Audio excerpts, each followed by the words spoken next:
Vamos ler a palavra do Senhor, Jeremias capítulo 18, versículo 2, diz assim: Dispõe-te e desce à casa do oleiro, e lá ouvirás as minhas palavras. Todos juntos? Dispõe-te e desce à casa do oleiro, e lá ouvirás as minhas palavras. Podeis sentar, meus irmãos. Quantos acreditam que aqui é a casa do oleiro? Amém? Meus irmãos, deixa eu fazer uma pergunta, iniciando essa meditação na palavra do Senhor. Imagine você, se Deus desse uma única oportunidade para você fazer um único pedido em toda a sua vida. Já pensou nisso?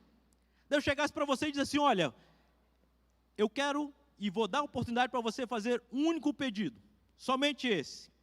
A pergunta é: qual seria o seu pedido? Talvez você pediria por dinheiro. Senhor, eu preciso ser um milionário. Talvez saúde, porque saúde é mais importante do que o dinheiro, e nós vemos aí hoje que o dinheiro não é tudo. Talvez prosperidade, talvez você pedisse pela sua família. Talvez você falasse: Senhor, a única coisa que eu quero é que o Senhor venha acabar com essa pandemia. Eu quero estar livre disso, sem tomar a vacina, se necessário for. Qual seria o seu pedido? Eu não sei, meus irmãos. Talvez você está pensando aí: eu não sei qual seria o seu pedido. Mas imagino que esse pedido seria, se fosse possível isso, seria algo pessoal, com o fim de se livrar de situações indesejadas. Não é assim? Não seria assim? Eu creio, meus irmãos, que sempre a gente quer nos livrar de muitas situações que nos causam sofrimento. Agora, um homem, na Bíblia, um homem que, diferente de suas necessidades pessoais, ele fez um pedido nobre diante do Senhor. Está lá no Salmo 27, versículo 4. Este homem se chama Davi. Davi, a despeito de todas as suas dificuldades, ele disse: uma coisa peço ao Senhor, e a buscarei, que eu possa morar na casa do Senhor todos os dias da minha vida, para contemplar a beleza do Senhor e meditar, aonde?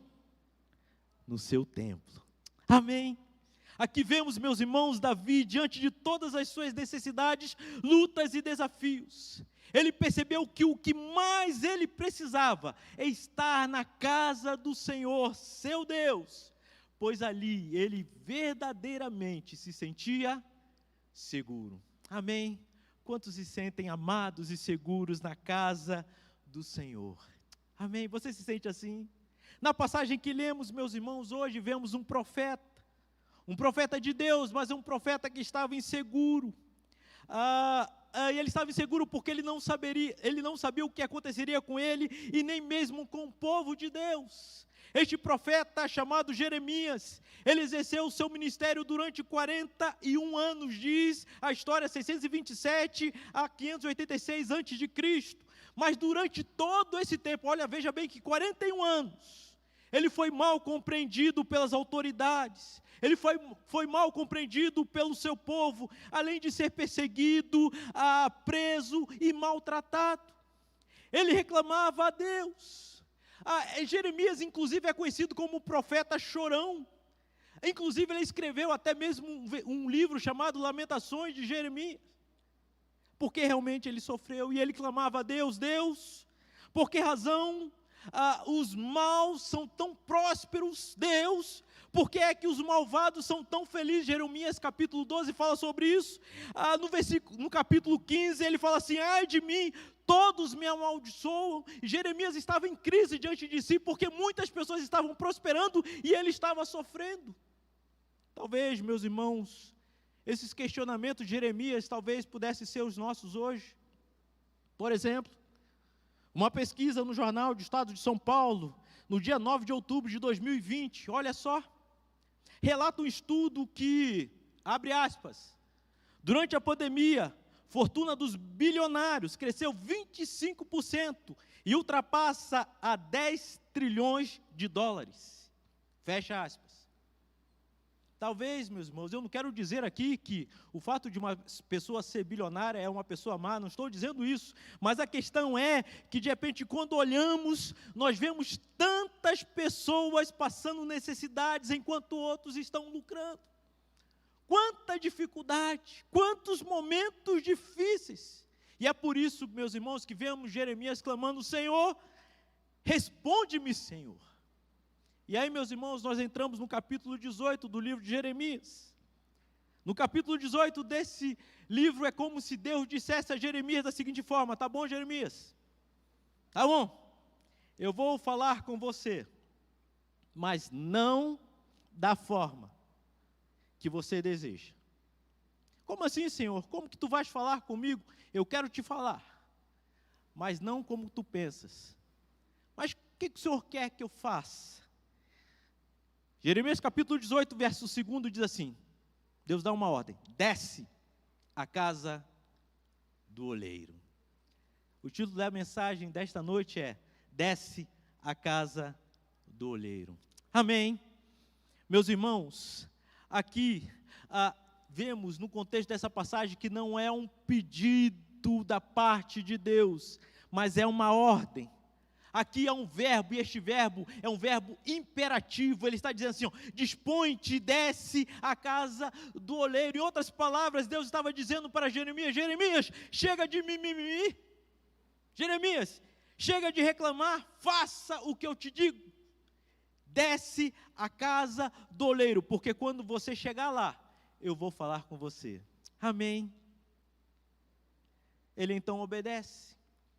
Ele desce à casa do oleiro. Agora imagine, meus irmãos, o profeta de Deus descendo à casa do oleiro. E geralmente, geograficamente, o oleiro trabalhava. A casa do oleiro era uma casa baixa mesmo, e por isso que tinha que descer. E ele desce naquela casa. A casa do oleiro entrando numa barraca toda suja de poeira. O profeta está ali cheio de vasos de barro. Naquela casa estava um homem curvado, trabalhando sobre uma roda cheia de lama na casa do oleiro. Ali estava Jeremias, aonde Deus mandou que ele fosse. Não era um dos lugares mais agradáveis, mas era justamente o lugar que Deus queria que Jeremias estivesse. Amém?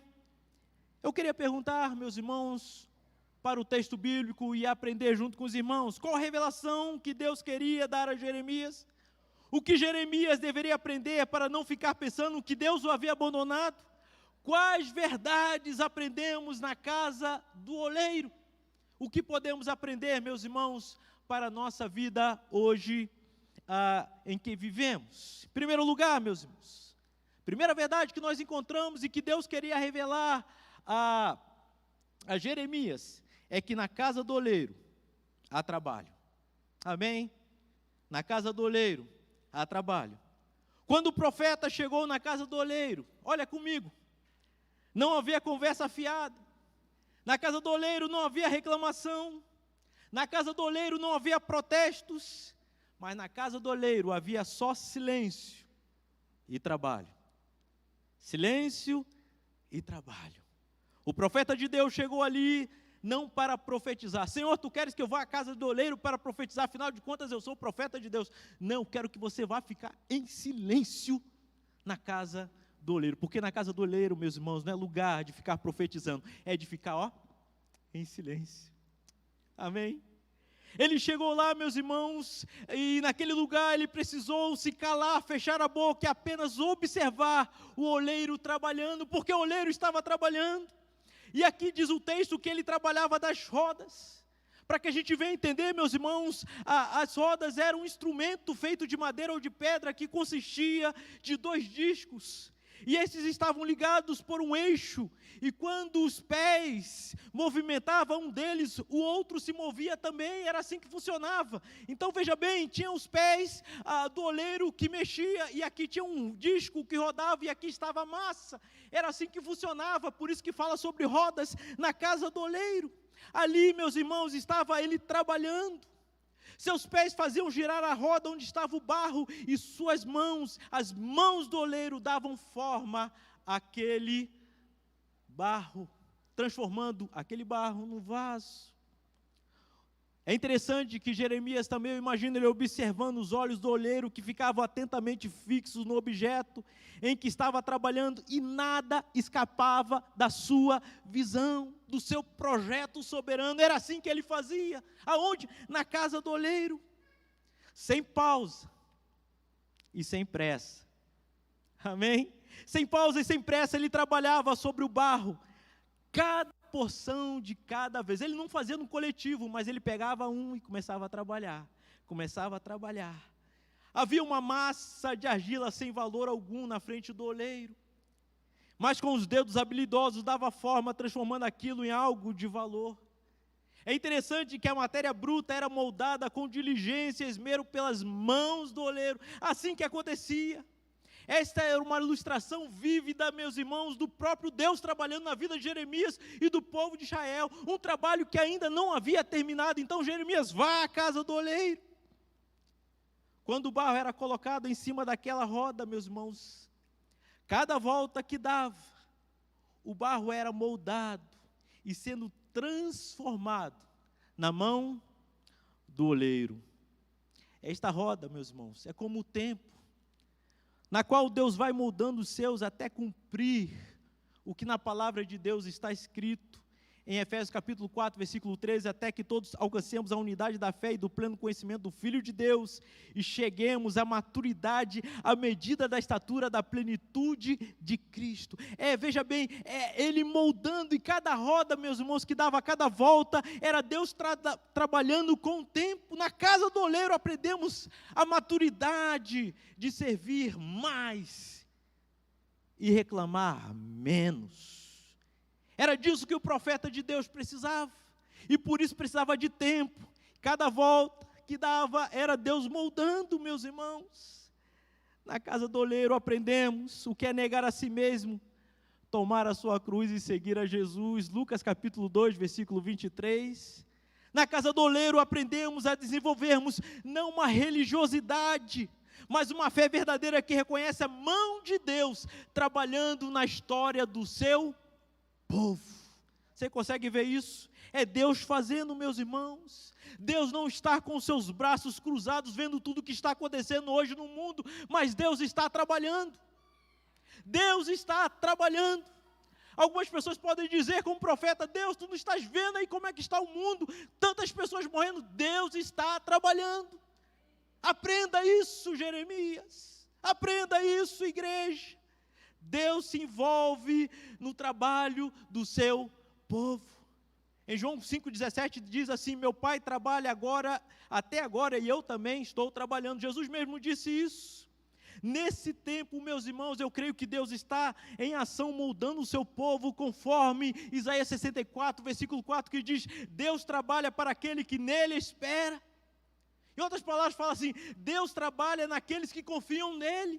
Você confia em Deus? Então Deus está trabalhando, Deus está fazendo, meus irmãos.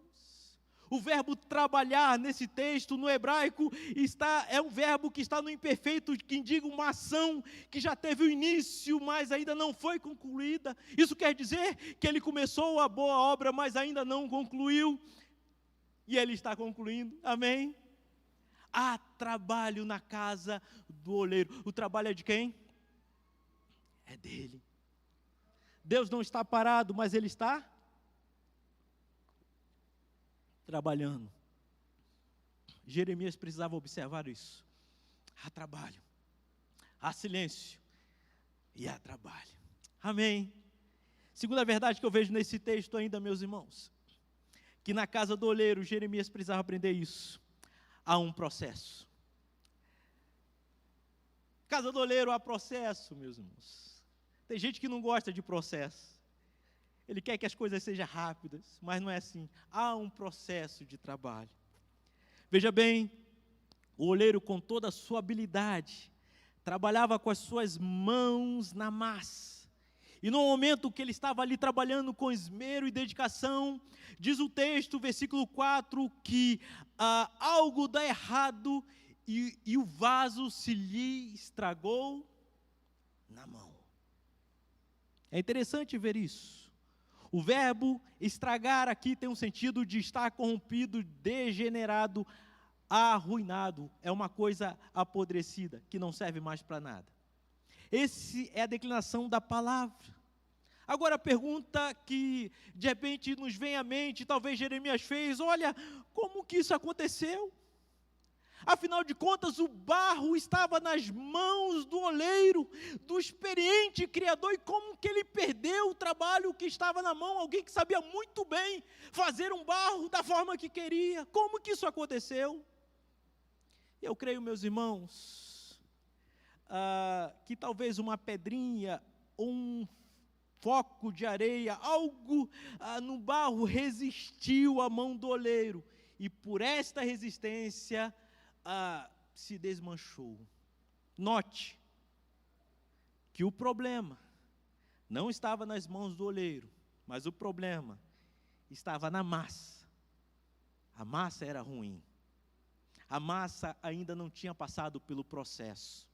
Esse era o problema, meus irmãos. Ela se estragou porque ainda não havia passado por todo o processo, visto que havia ainda impurezas que impediam a forma do oleiro, a forma que o oleiro queria fazer o vaso. Precisamos aqui aprender e entender que para que um vaso seja útil, ele precisa passar por um processo, e na casa do oleiro há processo. Por isso que precisamos vir à casa do oleiro. É a casa do oleiro que ele vai nos moldar e vai nos limpar, meus irmãos. O barro em seu estado bruto não serve para o manuseio na roda do oleiro. Tem gente que chega como barro bruto e já quer ser usado. Falou, não serve para ser usado. Meus irmãos, no momento que o oleiro começa a trabalhar, tem gente que até gosta de igreja, mas não quer passar pelo processo. Pastor, eu estou aqui vindo na igreja, mas não me peça para nada não, pastor, não quero me envolver demais não. É bom vir no culto, mas, meu irmão, não tem como fugir do processo. Para você ser usado, precisa passar pelo processo, meus irmãos. Sabe como é que é o processo? O processo é da seguinte forma: para que ele esteja pronto para o manuseio do oleiro.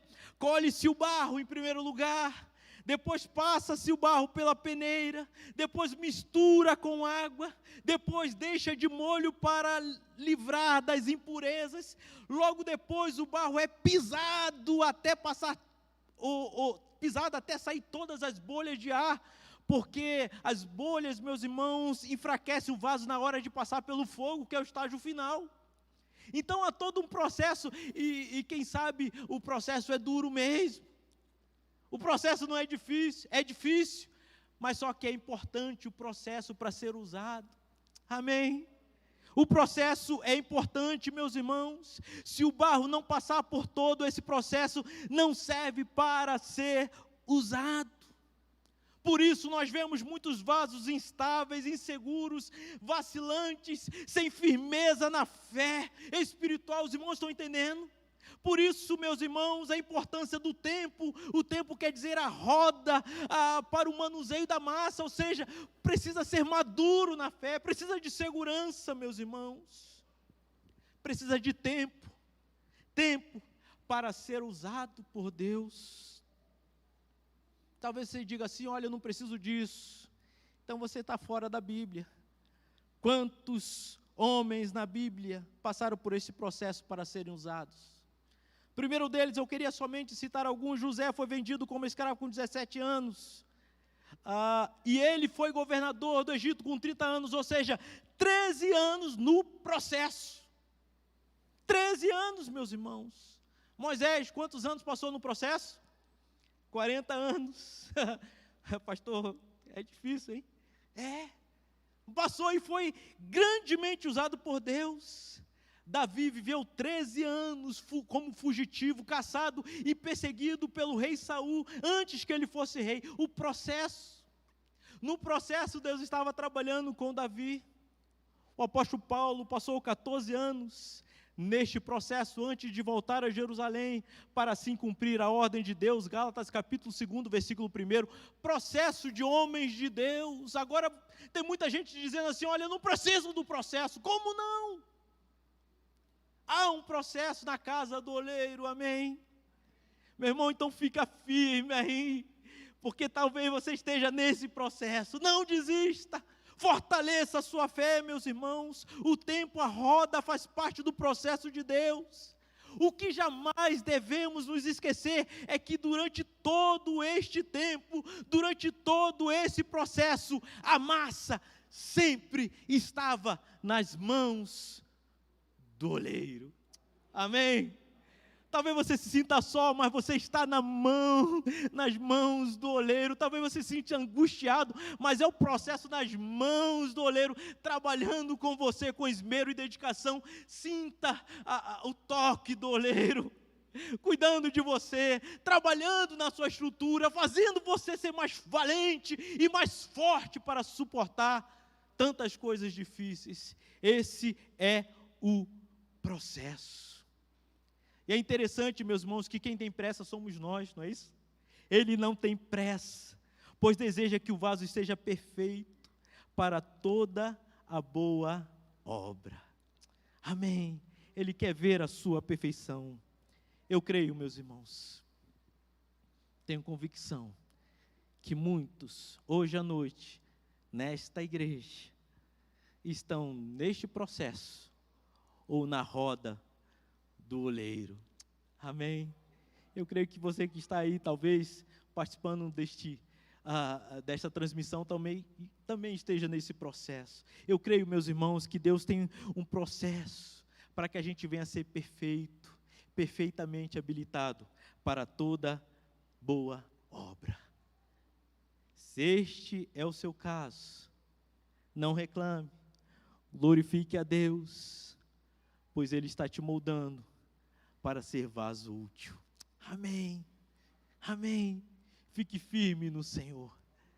Nesta semana, eu recebi um vídeo de o irmão da Cristiane, a minha esposa, ele faz faculdade, e o professor dele pegou Covid lá em São Paulo, e ele contando o testemunho do que aconteceu com ele, e ele está contente que passou, está bem, para a glória do Senhor. Amém. E ele voltou mais forte ainda e confiante no Senhor. Ele não deixou o Senhor. E Deus o abençoou. Meu irmão, quantos estão aí no processo e na roda? Fica firme, meus irmãos. Deus tem algo por você. Deus tem algo com os seus filhos. Na casa do oleiro há um processo. Em terceiro lugar, meus irmãos, eu vejo uma terceira verdade nesse texto. É que na casa do oleiro também, Jeremias precisava aprender isso, a restauração. Aleluia. Deus é o Deus que nos restaura. Diz o texto, que quando o oleiro formava o vaso, este se lhe estragou em suas mãos. Agora, veja comigo, o oleiro, sem a menor injustiça, o que ele poderia fazer? Ele poderia ter jogado fora aquela massa e pegado outra quantidade de argila do seu depósito e feito um outro vaso. Poderia, sim ou não? Poderia fazer. Quando o vaso se estragou na mão dele, ele diz: olha, essa massa não presta, eu vou jogar fora. Ele poderia fazer isso, meus irmãos. Agora foi isso que ele fez. Ele jogou fora a massa. Saiu dali mal-humorado, reclamando da massa. Saiu para buscar uma massa melhor. Ele poderia ter feito isso. Mas segundo o texto bíblico eu vejo que ele não fez isso.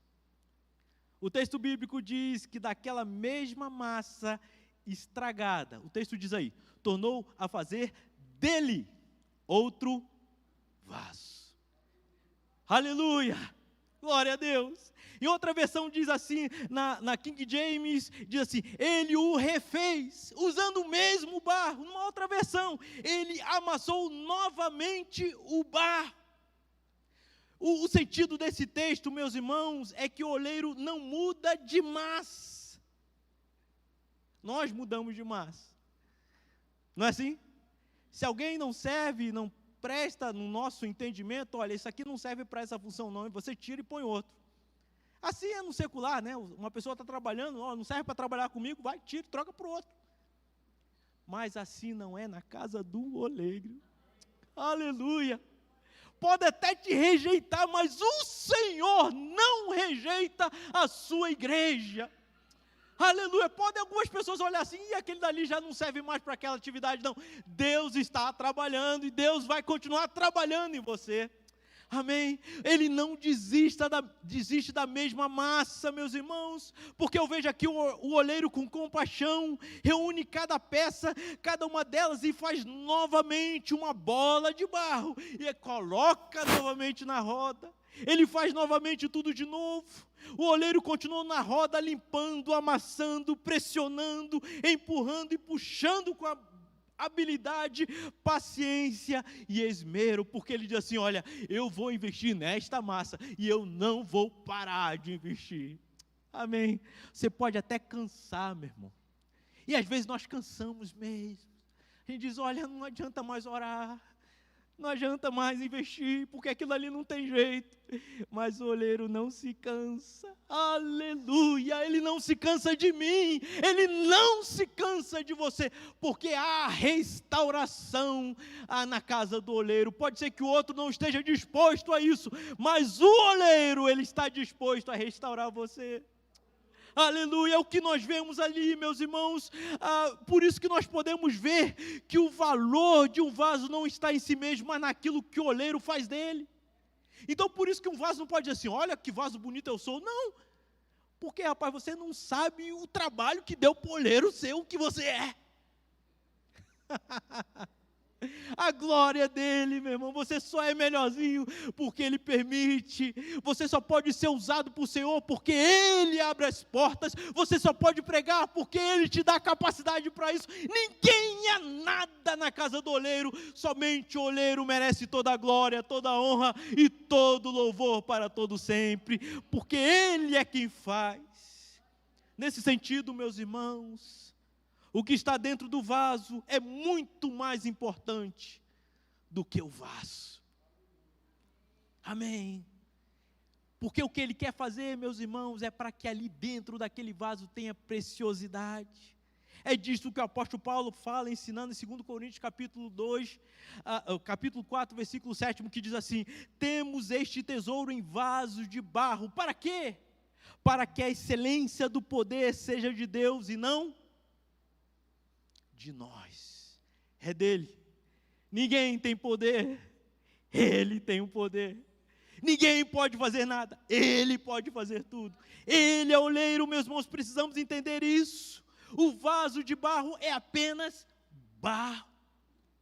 Mesmo sendo muito simples, com a graça do oleiro, depois de todo esse processo, ele pode carregar um tesouro de valor inestimável.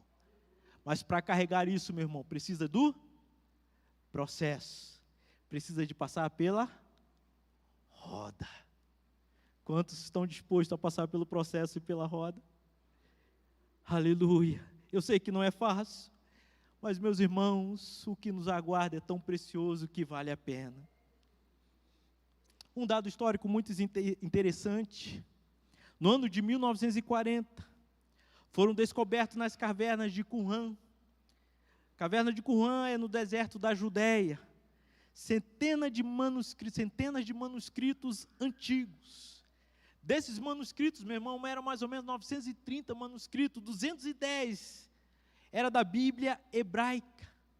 Esses manuscritos, eram datados de 250 anos antes de Cristo e 68 anos depois de Cristo. Esta descoberta lá, meus irmãos, no deserto da Judéia, no ano de 1940, representou a maior conquista da arqueologia do século XX. Veja bem, com a tecnologia muito defasada, muito inferior a nós. Agora, sabe o que é surpreendente?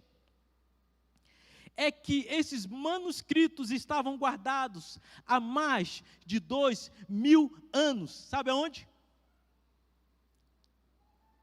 Em vasos de barro. Vasos de cerâmica. Era justamente o que eles faziam. Esses manuscritos, meus irmãos, que tecnologia é esta? É um vaso. Como é que você guardou tanto tempo, 2000 anos, um documento que pode ser lido? Dentro de um vaso. Aleluia. Oh, glória. Será que Ele não pode te usar, meu irmão? O que Ele pode fazer com você? O que Ele pode fazer na tua história, na sua família, com a sua descendência? Ele pode fazer grandes coisas, mas precisa passar pelo processo. Aqueles vasos, eles foram guardados e puderam preservar esse documento precioso, porque eles estavam preparados para isso. A pergunta é: você está preparado para guardar o precioso da palavra do Senhor? O salmista diz: guardei a tua palavra no meu coração, para não pecar contra ti. Eu quero perguntar: quantas vezes, na hora de pecar, você diz assim: eu não vou pecar, porque a palavra de Deus está no meu coração? Meus irmãos, é preciso que nós venhamos entender que na casa do oleiro há restauração. Deus está fazendo isso, meus irmãos. Isso só foi possível porque o vaso estava preparado. Na casa do oleiro há restauração. Eu creio que Deus continua trabalhando no homem para ser útil no seu reino, até que seja dia perfeito.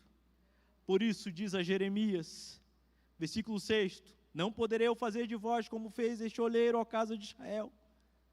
Como barro na mão do oleiro, assim sois vós na minha mão, ó igreja de Nova Vida em Águas Claras. Amém? É assim que está dizendo a palavra. Assim como este oleiro trabalha com o barro, o próprio Deus está falando: eu trabalho com vocês, Israel. Eu trabalho com vocês. Se esse processo, meu irmão, minha irmã, parece ser muito difícil para você, devemos considerar Jesus como nosso exemplo maior. Ele foi moldado por Deus e mudou a sua forma. Filipenses capítulo 2, versículos 6 e 7 diz: subsistindo em forma de Deus, esvaziou-se a si mesmo, assumindo a forma de servo. O próprio Jesus fez isso.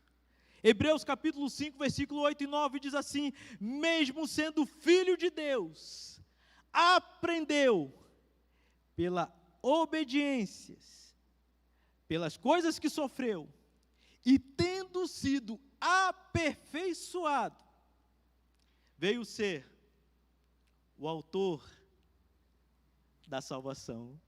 Amém? Jesus passou por esse processo. O que aprendemos aqui, meus irmãos, que a mão do oleiro divino trabalhou em Jesus antes de trabalhar em nós. Amém? Ele trabalhou em Jesus. Por isso, meus irmãos, que Jeremias, ele precisava aprender que o oleiro jamais, ele se frustra nos seus planos. Nós estamos frustrados, o mundo está frustrado, nós não podemos fazer nada, estamos aí tentando vacina, tentando isso, tentando aquilo, mas quantas pessoas estão frustradas? Mas o oleiro, ele não se frustra, amém? Ele não está frustrado porque ele tem um projeto. Essa é a nossa fé, esta é a nossa confiança, meus irmãos. E o que devemos fazer neste tempo de incertezas, de dúvidas, inseguranças? O que você deve fazer? Reclamar? Se sentir injustiçado? O que você deve fazer? Conforme Deus disse a Jeremias, Ele dá uma ordem nesta noite para a sua igreja aqui em Águas Claras, e a ordem é: desce à casa do oleiro.